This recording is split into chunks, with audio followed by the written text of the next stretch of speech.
O programa a seguir tem classificação indicativa livre.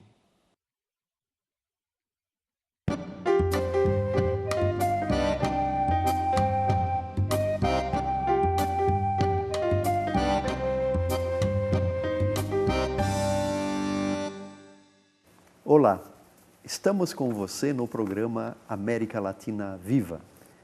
O programa América Latina Viva é um programa de entrevistas da Casa Latino-Americana em parceria com a TV da Universidade Federal do Paraná. O dia de hoje está dedicado para uma abordagem sobre antropologia cultural, com ênfase na experiência antropológica da Colômbia. Para abordar este tema, nós temos o nosso convidado, o professor doutor Javier Tobar, que é da Universidade de Cauca, do Vale do Cauca, na Colômbia. Professor Javier, é uma satisfação recebê-lo aqui, você que inclusive tem um sobrenome Quitiaques, né? Que é um sobrenome indígena, né? Revela bem as suas intenções de ser um pesquisador voltada para a sua cultura originária, que é uma cultura da comunidade Camensá, né? É lá do Vale do Cauca, né? A América Latina Viva, então, além de saudá-lo, né? Gostaria de ouvi-lo sobre a importância da sua formação no domínio da antropologia cultural e social, com ênfase nos estudos regionais. Gostaria que você nos falasse alguma coisa a esse respeito.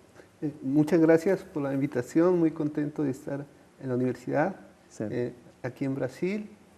Bueno, yo procedo de un departamento, es un departamento de Nariño, ubicado al sur de Colombia, con la frontera del Ecuador, de un municipio muy pequeño que se llama Aldana, Nariño, ubicado en la cima de los Andes.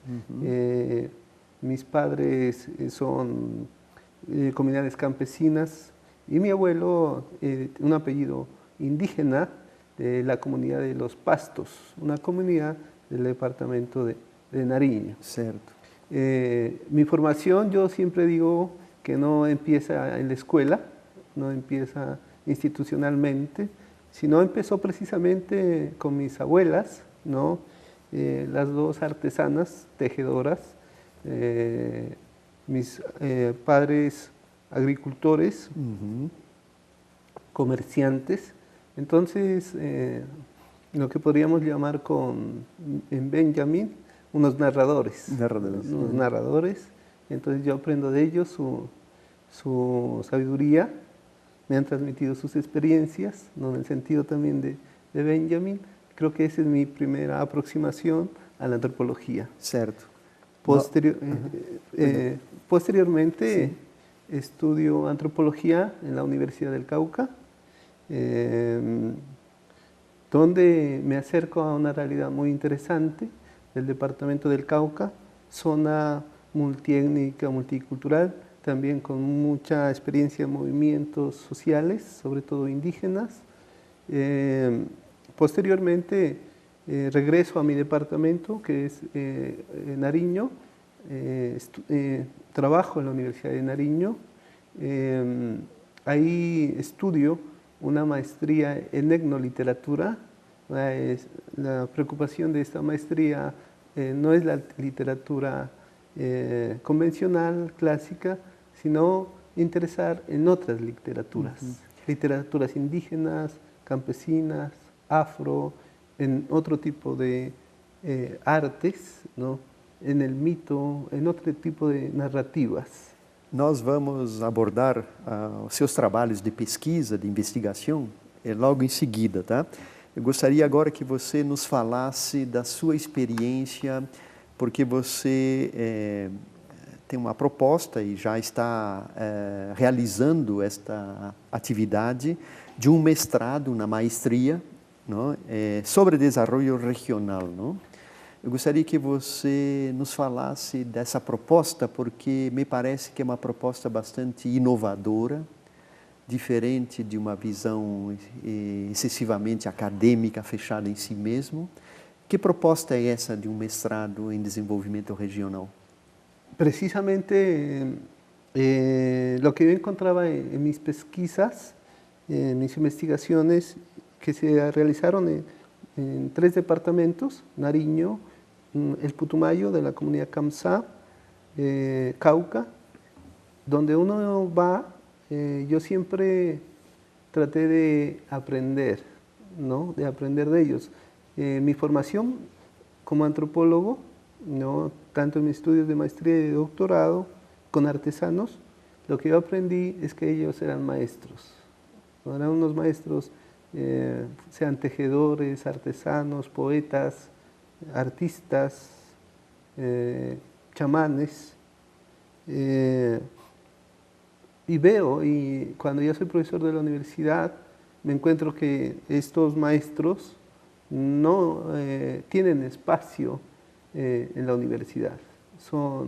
La universidad sigue siendo un espacio de exclusión frente a estos saberes milenarios, frente a estos autores fundamentales, ¿no? Que tienen un pensamiento milenario. Me preocupa por un lado, entonces, digamos, lo que hoy podríamos llamar las epistemologías del sur, ¿no? Los conocimientos subalternos, pero por el otro lado, mi preocupación radica en las grandes problemáticas que se viven en departamentos como el sur de Colombia. El sur de Colombia es un departamento azotado por la violencia, por la desigualdad social, por la exclusión. Y entonces nos encontramos frente a violencias tanto en el orden del saber como del poder. Desde esa preocupación, ya en la Universidad del Cauca, con un grupo de compañeros, nos proponemos abordar una maestría en estudios interdisciplinarios del desarrollo. La maestría, por un lado, trata de tener los vínculos entre diferentes disciplinas, indisciplinar un poco al disciplinamiento académico, y tiene como centro el desarrollo, como crítica al desarrollo, buscando alternativas al desarrollo, propuestas alternativas al desarrollo, tanto desde el pensamiento como desde las prácticas. Creemos que es posible pensar alternativas del desarrollo. Hoy en el departamento del Cauca hay muchísimas experiencias que plantean otras formas de la economía, otras formas de la política, otras estéticas también, otras justicias, de tal modo que la maestría, nosotros decimos que está enfocada hoy a un gran paradigma que cada vez está retomando mayor importancia, que es el buen vivir, pensamiento, filosofía, que hoy emerge de países muy cercanos a nosotros, como Ecuador y Bolivia. Entonces la maestría está enfocada tanto a hacer estudios críticos del desarrollo, como buscar alternativas al desarrollo. Este buen vivir, que é toda uma filosofia e tem reflexo sobre uma forma não só de viver, mas de também reproduzir as práticas materiais, a relação com a natureza, né? Ela é um capítulo muito importante do debate hoje, né?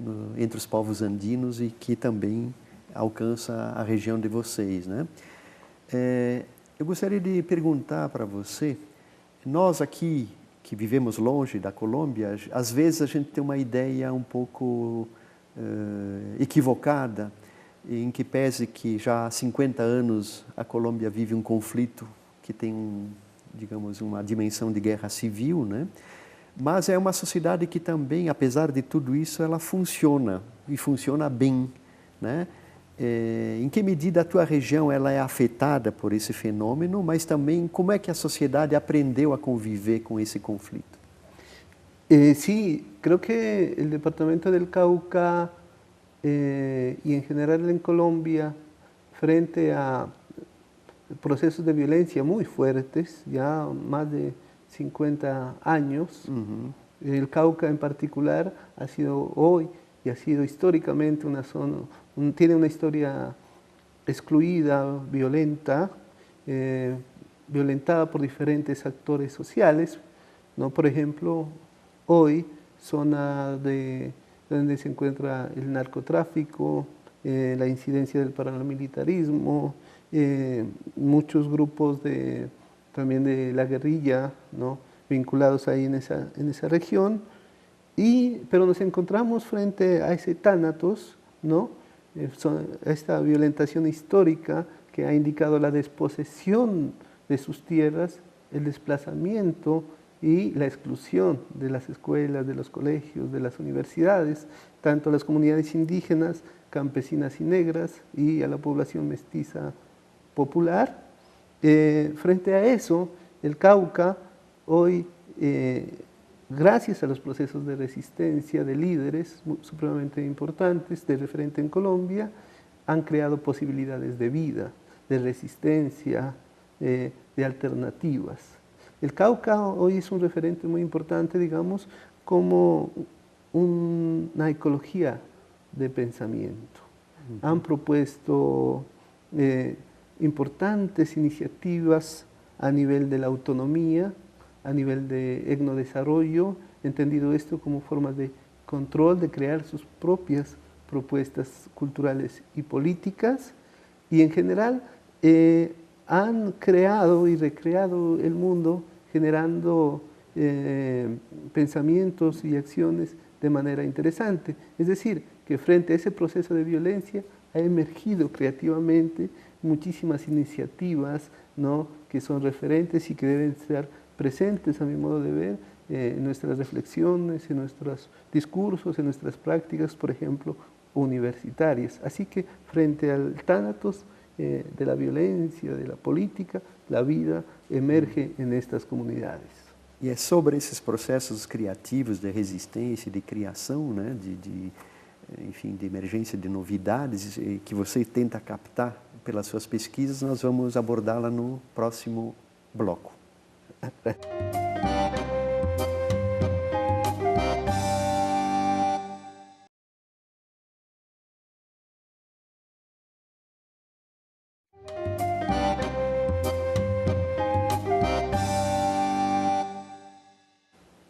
Estamos retornando com o programa América Latina Viva.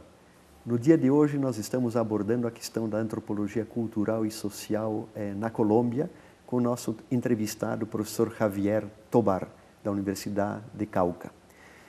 Professor Javier, no primeiro bloco, então, você nos apresentou as suas motivações de estudos antropológicos em função da sua inserção cultural, da influência da sua família que tem origens indígenas, né, dos seus projetos de pesquisa, e também nos abordou a questão de uma região que é muito rica, em que pese, e criativa culturalmente, em que pese todo o processo de violência que a cerca, né?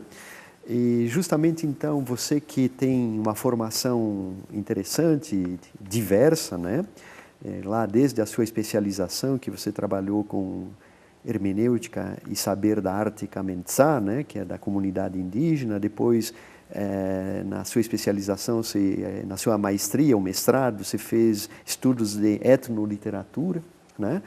E, finalmente, as suas pesquisas no doutorado abordam a questão do carnaval, que inclui as comunidades afrodescendentes, né, dos palenques da região do Pacífico, mas também da sua região, e em contato com uma sociedade de brancos também, ou de mestiços, né?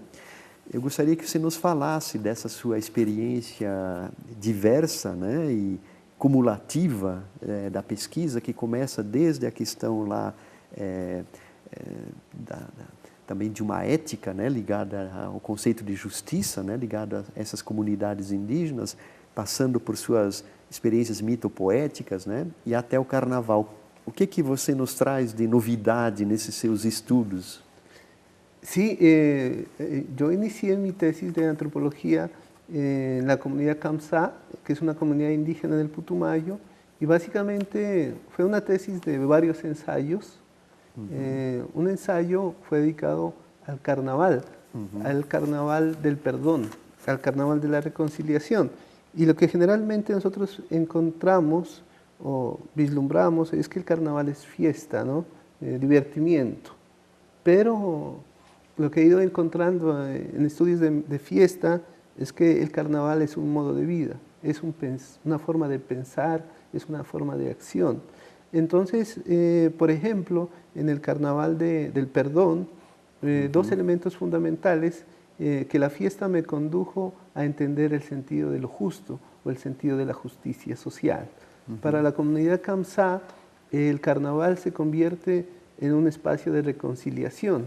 Así que los modos de amistades y conflictos que se presentan en el mundo cotidiano deben ser resueltas en el carnaval, ¿no? Entonces, llevamos algunos regalos, tengo un conflicto contigo, dice yo tengo un conflicto contigo, he traído este regalo para que nos reconciliemos, porque la vida no tiene que ser hecha de amistad. El tiempo es largo, el conflicto se puede extender hacia nuestra comunidad, hacia nuestros hermanos. Por el otro lado, si hay un bien de justicia en el sentido, ¿no?, de reconciliación, también hay un sentido de justicia a nivel económico. En la fiesta se distribuye gran cantidad de carne y la carne que se le distribuye es para todos. Es decir, que yo tengo que compartir contigo y si no comparto, dicen ellos que así como me comporto en la fiesta, me comporto en los espacios de trabajo. Por lo tanto, lo que yo bebo, lo que yo como, debo compartirlo en la fiesta como los productos que se presentan en las chagras, o sea, en las zonas de cultivo. De tal manera que en esta comunidad el carnaval se presentaba como una filosofía de vida a nivel estético, a nivel económico, a nivel jurídico, en el sentido de lo justo. Hice otra investigación de carnaval de negros y blancos, que es un carnaval urbano en mi ciudad. Yo lo había vivido, el carnaval, pero no entendía, no conocía la profundidad del carnaval. El carnaval de negros y blancos me llevó a entender las estéticas populares, las epistemologías del hombre cotidiano, epistemologías que no han sido reconocidas, invisibilizadas, porque las universidades han propuesto, digamos, unos currículos y unas dimensiones discursivas en el campo de lo académico, mientras los saberes artesanales no han sido básicamente excluidos. Encontré que el carnaval, ¿no?, en muchas de las teorías ya sociológicas, antropológicas, que esa experiencia subversiva de resistencia se había perdido. Pero en el carnaval de negros y blancos encontramos que, por un lado, es un espacio de resistencia, de crítica a la sociedad dominante. Hacen diferentes dispositivos simbólicos donde se resisten, donde los artesanos sientan su postura crítica y sincera frente a los dominados. Pero por el otro lado, el carnaval se convierte en una propuesta de la posibilidad de la creación de otros mundos. El carnaval llama a la solidaridad, llama a la paz, por lo tanto, es una propuesta política. Digamos que lo estético y lo político en estos dos estudios me enseñaron que no están desvinculados. Lo político y lo estético, lo mitopoético, ¿no?, son dos dimensiones que van juntas. Professor Javier, no Vale do Cauca ele se caracteriza por uma economia cafeeira, ou dos cafetales, né? E como é que se dá essa questão lá do acesso à terra por parte das comunidades indígenas e também porque é uma região de pequenas propriedades, né? Existe uma agricultura familiar, né, que produz também para o mercado, mas também é de autossubsistência. Como é que se dá essa relação entre campesinos e indígenas campesinos, ou seja, que é doble, não, a composição aí? Actualmente estamos estudiando el tema de la producción cafetera en el Cauca, lo que nos ha conducido a reflexionar sobre todo del problema de las tierras, que en Colombia, como no ha existido reforma agraria, es uno de los grandes conflictos que hay entre indígenas, campesinos negros. Es, digamos, la tierra un motivo de disputa. históricamente, por ejemplo, en el siglo XX, el pueblo del Cauca, los indígenas y las comunidades negras y campesinas fueron desposeídos de su tierra por los terratenientes, ¿no? Empieza a emerger un grupo de terratenientes, emprendedores con fines comerciales, y a través de diferentes estrategias económicas, políticas y jurídicas los desposeen a estas comunidades. Y frente a ello, estas comunidades van a utilizar diferentes estrategias para recuperar su tierra, movilizaciones, hacen un gran estudio de las normas y de las leyes, y también, digamos, es una estrategia que les permite recuperar tanto sus tierras. Pero esta recuperación de la tierra, para hablar de la economía, claro, significaría también la recuperación de la tierra no en el sentido físico como riqueza material, sino como territorio. Es decir, habría que comprenderla desde su dimensión social y simbólica. Entonces, por decir algo, es muy bonito cuando los guambianos dicen, mire, ya recuperamos la parte masculina de la tierra, pero debemos recuperar la parte femenina. Entonces, la recuperación de la tierra y el territorio está vinculado a la recuperación de un pensamiento y de la cosmovisión. Por lo tanto, la recuperación de unas economías distintas. No de la economía vinculada al capitalismo, donde el beneficiado es el individuo, sino a la recuperación y a la puesta en escena de economías sociales y solidarias, ¿no? Donde los beneficios sean precisamente coletivos. Certo. Qual é a lição, já que você nos apresentou no primeiro bloco uma reflexão sobre as estratégias do buen vivir, do viver bem, né? Dessas comunidades tradicionais. Qual é a proposta e a mensagem que ela nos deixa, nós que já estamos bastante distanciados desses processos, né? De um contato direto com a natureza e das formas de convívio com ela?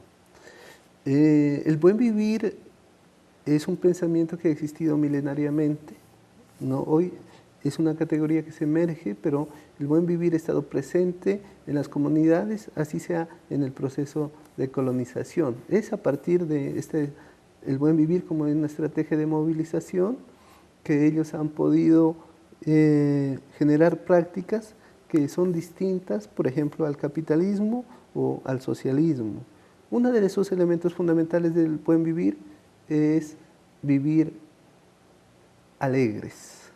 Vivir en alegría, que es lo que yo aprendí en el carnaval. Vivir alegres es que el otro, mi hermano, mi amigo, toda alteridad, el niño, la mujer, no tenga hambre.